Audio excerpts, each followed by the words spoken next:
if they open up, they will be fined and they will be shut down, because right now they will be breaking the law. And if you're breaking the law, I mean, what do you expect? People's lives are at stake. It is the talk of the town, whether or not to reopen Baltimore for business. The pressure is mounting on City Hall to loosen restrictions. We asked each candidate what they would do. If you were mayor right now, would you reopen the city? You know, I would talk with public health officials and seek their guidance. We have changed people's behaviors where people now understand how they can transmit and contract disease. I would absolutely be putting processes in place that allow more businesses to open and open in a different way. TJ Smith says he would allow restaurants to set up tables outside and close some streets. He would phase in reopening the city at a much faster pace. Sheila Dixon says the city does not have enough coronavirus resources in place to reopen safely.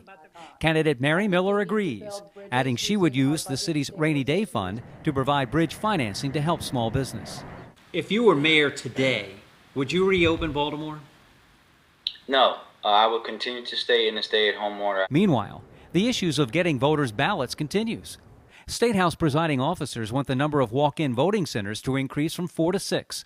In the special 7th District seat election, the state forgot to deliver updated ballot requests to the printer. State House leaders want an accounting of those undelivered ballots. Leadership wants details on how the board spent the $1 million it got to educate the public about the process.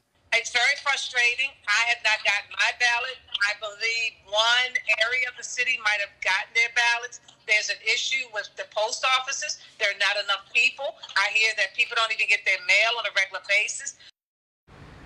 State election board officials say ballots should arrive by May 23rd. Election day is June 2nd.